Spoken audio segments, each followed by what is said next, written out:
সংস্কারকে ignore করে, ছোট করে, হেয় করে অথবা না করে, তাহলে তার রাজনীতি অপ্রাসঙ্গিক হয়ে যাবে আগামী 5 থেকে 10 বছরের মধ্যে। কিন্তু রাজনৈতিক দলগুলো দিন শেষে গোল দিতে ব্যর্থ হয়েছে, তারা হাসিনাকে পতন করাতে পারে নাই। আওয়ামী লীগের পতনের পিছনে দুইটা বড় শক্তি কাজ করেছে। একটা শক্তি হচ্ছে রাজনৈতিক দল, যারা গত 16 বছর ধরে কোনো না কোনো ফর্মে রাজনৈতিক আন্দোলন করছে, আওয়ামী লীগ বিরোধী আন্দোলন করছে, পতনের আন্দোলন করেছে, নির্বাচনের দাবিতে আন্দোলন করেছে। আমরাও সেখানে আমাদের ক্ষুদ্র জায়গাতে যতটুকু সম্ভব ছিল আমরা আমাদের জায়গায় চেষ্টা করেছি। কিন্তু রাজনৈতিক দলগুলো দিন শেষে গোল দিতে ব্যর্থ হয়েছে, তারা হাসিনাকে পতন করাতে পারে নাই। এবং 7ই জানুয়ারি পরবর্তী বাস্তবতায় আমরা দেখেছি গত বছর বড় বড় রাজনৈতিক দলগুলো মোটামুটি মেনে নিয়েছে যে এই 4 বছর 4.5 বছর আমাদেরকে এখন এই লিফলেট বিতরণ, এই কর্মসূচি, সেই কর্মসূচি, মিছিল মিটিং করে নেগোশিয়েট করে থাকতে হবে। মোটামুটি তারা সোফা সেটে ডাইনিং টেবিলে কিন্তু এই বাস্তবতাটা মেনে নিয়েছিল। দ্বিতীয় স্টেক হোল্ডার হচ্ছে ছাত্ররা, যারা শেষের 3 মিনিটে খেলতে আসছে সাবস্টিটিউট প্লেয়ার হিসাবে, কিন্তু এসে গোল দিয়ে দিচ্ছে। তার যে আলোচ্য আন্দোলন, তার যে কোটি কোটি তরুণের যে দেয়াল লিখনের যে ভাবনাগুলো, সেখানে কোথাও লেখা নাই অবিলম্বে নির্বাচন দেন। তাহলে হাসিনা পতনের যে দুইটা বড় ফোর্স, একটা বড় ফোর্স হচ্ছে নির্বাচনের আন্দোলন করছে, এই দাবিটা ন্যায্য, এই দাবিটা ছিল। কিন্তু যাদের নেতৃত্বে হাসিনার পতন হয়েছে তাদের কাছে কোথাও অবিলম্বে নির্বাচন দেন এই কথাটা বলা নাই। তারা বলছে নতুন বাংলাদেশ চাই, ফ্যাসিবাদী বন্দোবস্তের বিলোপ চাই, নতুন রাজনৈতিক ব্যবস্থা চাই, গণতন্ত্র ফিরে পেতে চাই, নতুন করে এমন হিস্সা পেতে চাই যে রাজনীতিতে আমার জন্য আমাকে কেউ স্নাইপার গুলি করবে না। তো এই যে লড়াইটা, সংস্কার, বিচার, পরিবর্তন, এই জায়গাটার এই দুইটাকে কেন্দ্র করে হচ্ছে অন্তর্বর্তীকালীন সরকার। সংস্কার, বিচার, নির্বাচন। অন্তর্বর্তীকালীন সরকার এই পুরোটা মিলে হচ্ছে একটা বৃত্ত, কোনোটাকে বাদ দিয়ে কোনোটা না। সেই জায়গায় আমরা বোধ করছি যে সংস্কারের যথাযথ উদ্যোগ কিন্তু অলরেডি নেওয়া হয়েছে। কারণ একটা সরকারকে প্রথমে এসে বুঝতে হবে যে আপনি যখন সংস্কার দাবি করছেন আসলে সংস্কারটা কী, কী কী সংস্কার আপনি চান, কী হওয়া দরকার। তারা ইতিমধ্যে আমরা জেনেছি যে 50টা সংস্কার কমিশনের প্রস্তাবনা তারা পেয়েছেন রাজনৈতিক দলগুলো থেকে। তারা 15-16টা কমিশন করেছেন, 6টা কমিশন রিপোর্ট দিয়ে ফেলেছে। এখন প্রফেসর ইউনূস বলেছেন যে উনি জাতীয় ঐক্যমত্যের কমিশন যেটা করছেন এটার নেতৃত্বে এই মাসের শেষে অথবা হয়তো রমজানের পরে ধারণা করছি উনি রাজনৈতিক দলগুলোর সাথে বসা শুরু করবেন, কথা বলা শুরু করবেন, বোঝার জন্য যে প্রস্তাবনা যেগুলো আসছে সংস্কার করবার তার কতটুকু এই সরকারের আমলে বাস্তবায়নযোগ্য, কতটুকুর ব্যাপারে রাজনৈতিক দল একমত, কতটুকু আমরা এখনই করে ফেলব, যেগুলো করতে পারবো না সেগুলোর ব্যাপারে সবার পজিশন কী হবে, কীভাবে বাস্তবায়ন হবে, তার একটা প্রসেস, তার টাইমলাইন, সেগুলো নিয়ে সে আলোচনা করবেন। উনি একটা জিনিস বারবার একমত হচ্ছেন এবং বারবার বলেছেন যে সবাই একমত না হলে আমি কোনো কিছু চাপিয়ে দিয়ে সংস্কার করব না।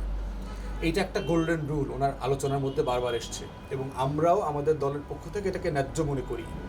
আপনি দেখেন যে 1/11-এর সময় ডক্টর আকবর আলী খানকে দিয়ে কিন্তু একটা সংস্কার কমিশন হয়েছিল, টাস্কফোর্স হয়েছিল। উনি শত শত সংস্কারের স্পেস, প্রস্তাবনা, আইন সংস্কার, কোনগুলো বাতিল করতে হবে, ব্রিটিশ ঔপনিবেশিক শাসন থেকে যেগুলো আলাদা করতে হবে, স্বাধীন রাষ্ট্রের চরিত্র তৈরি করতে হবে, এগুলো নিয়ে কিন্তু উনি বিশাল প্রস্তাবনা দিয়েছেন। এবং তখনকার যারা 1/11-এর সরকার ছিল, সুশীলরা ছিল, রাজনৈতিক দল ছিল, সবাই কিন্তু মোটামুটি একমত হয়েছিল হ্যাঁ আমরা এগুলো করব। কিন্তু আসার পরে কি দেখলাম, আওয়ামী লীগ তার একটা জিনিসকেও বাস্তবায়ন করে নাই। তাহলে দিন শেষে পলিটিক্যাল পার্টি যদি কোনো কিছুতে একমত না হয়, আপনি সংস্কার যদি প্রস্তাবনাটা শুরু করে দিয়ে জানো, এটা আসলে সে কন্টিনিউ করবে না, সে বাস্তবায়ন করবে না। দিন শেষে আগের সে যে পুরাতন আমলের রাজনীতিতে ফিরে যাবে। রাজনৈতিক দলগুলোর জন্য এখানে যেটা বার্তা সেটা হচ্ছে যে 1/11-এর বাস্তবতা কিন্তু গণঅভ্যুত্থানের বাস্তবতা ছিল না। 24 কিন্তু মানুষের মনস্তত্ত্বকে প্রচণ্ড রকম নাড়িয়ে দিয়েছে। অতএব কোনো রাজনৈতিক দল যদি এখন আর তখন নির্বাচনের আগের পরের ওসিলা দিয়ে সংস্কারকে ইগনোর করে, ছোট করে, হেয় করে অথবা না করে, তাহলে তার রাজনীতি অপ্রাসঙ্গিক হয়ে যাবে আগামী 5 থেকে 10 বছরের মধ্যে। যেভাবে আওয়ামী লীগ নাই হয়ে গেছে, অন্য সকল বড় দলের রাজনীতি নাই হয়ে যাবে। অতএব সেই জায়গাতে আমাদের অবস্থান হচ্ছে আমরা সংস্কার চাই, বিচার চাই, নির্বাচন চাই, তবে সব কিছুর উপরে ঐক্যমত চাই। কারণ বড় রাজনৈতিক দলগুলোকে ঐক্যমতের বাইরে রেখে কোনো সংস্কার চাপিয়ে দিয়ে সেটা সাস্টেইনেবল হবে না, সেটা গ্রহণযোগ্য হবে না, সেটা বাস্তবায়ন করা যাবে না। তার মানে এটা না যে কোনো সংস্কার না হয়ে সিম্পলি নির্বাচনের দিকে চলে যাওয়াটাও আমি ন্যায্য মনে করি না। নির্বাচনের দিন তারিখের ব্যাপারে এবি পার্টির পক্ষ থেকে আমরা বরাবরই বলেছি 1.5 থেকে 2 বছর ধরে একটা টাইমলাইন ধরে নির্বাচনের প্রস্তুতি নেওয়া দরকার, এবং আমাদের সেই প্রস্তাবনার উপর ভিত্তি করে কিন্তু অন্তর্বর্তীকালীন সরকার যে রোডম্যাপ দিয়েছে একই রকম, ডিসেম্বর থেকে আগামী বছরের মাঝামাঝি 1.5 থেকে 2 বছর হয়ে যায় আর কি। তো সেই জায়গাতে আমরা বোধ করছি যে প্রায়োরিটি ওয়ার্ক হচ্ছে নির্বাচন কমিশন ঢেলে সাজানো, হালনাগাদ করা। কারণ যেহেতু গত 3-4টা ভালো নির্বাচন হয় নাই, ভোটার তালিকাতে কোটি কোটি 2 নম্বর 9 নম্বর ভোট আছে, আবার 1-1.5 কোটি হয়তো নতুন ভোটার যোগ হবে যারা গত 5-7-10 বছর ভোট দেয় নাই, তারপরে হচ্ছে এনআইডি কার্ড নাই। এই প্রসেসটা কিন্তু যথেষ্ট জটিল, এবং আমাদের যে আপনি কি ভোটার কার্ড আলাদা করে করবেন না এনআইডি নির্ভর করবেন, এই সিদ্ধান্ত কিন্তু এখন নেওয়া যাচ্ছে না। আমার তথ্য চুরি হয়ে গেছে নির্বাচন কমিশন থেকে, 6-6.5 কোটি মানুষের তথ্য নাই, গায়েব হয়ে গেছে, বিক্রি হয়ে গেছে, লক্ষ লক্ষ কোটি টাকায় বিক্রি হয়েছে। আমাদের জয় সাহেব, পলক, ভারতীয় কোম্পানি সবাই মিলে এগুলো বিক্রি করে দিয়েছেন। তো বর্তমান নির্বাচন কমিশনের সক্ষমতা আছে কিনা যে আপনি যে 12-13 কোটি মানুষের ভোটার তালিকা হালনাগাদ করবেন, এটা সেফগার্ড করবার ক্যাপাসিটি আপনার আছে কিনা? অতএব এই সব কিছু বাস্তবতায় প্রস্তুতি নিতে হবে। প্রধান নির্বাচন কমিশনার রাইটলি বলেছেন যে এই বছরের অক্টোবর থেকে আগামী বছরের মার্চ লেগে যেতে পারে যদি আপনি ভোটার তালিকাটা পুরোটা হালনাগাদ করতে চান প্রফেশনালি। বিভিন্ন জেলাতে আমরা দেখলাম যে জেলাতে মানুষজন বলছে যে উইন্ডো দিয়ে এবং যে পরিমাণ কর্মকর্তা দিয়ে ভোটার তালিকা হালনাগাদ করছে তাতে অনেক ভোটার বাদ পড়ে যাচ্ছেন। তো সেক্ষেত্রে এই যে দ্রুত করার একটা তাড়না আছে রাজনৈতিক দলগুলোর পক্ষ থেকে, আবার দ্রুত করতে গিয়ে ভোটার তালিকাটা যদি হালনাগাদ ভালোভাবে না হয়, নতুন ভোটাররা না আসে, পুরাতন মৃত আওয়ামী লীগের কবরস্থানের ভোটাররা থেকে যায়, সেটাও কিন্তু আপনার ন্যায্য হবে না।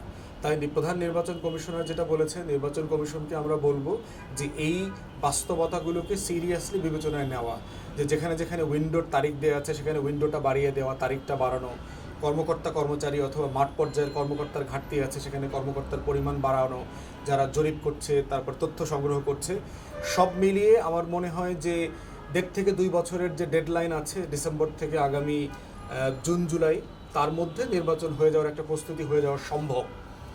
যদি কোনো কারণে অন্তর্বর্তীকালীন সরকার অথবা নির্বাচন কমিশন বোধ করে যে সুষ্ঠু নির্বাচন করবার জন্য আমার এখনও প্রস্তুতি নাই, তাহলে সেটা রাজনৈতিক দলের সাথে খোলামেলা কথা বলতে হবে যে আমার এই প্রস্তুতি ঘাটতি আছে। আপনারা এখন কি এই 40% প্রস্তুতির উপর নির্বাচন চান, তো নির্বাচন এভাবে হবে। আর যদি আপনি 100% প্রস্তুতির উপর নির্বাচন চান, তাহলে আমাকে আরও 3 মাস দিতে হবে, আমাকে আরও 4 মাস দিতে হবে।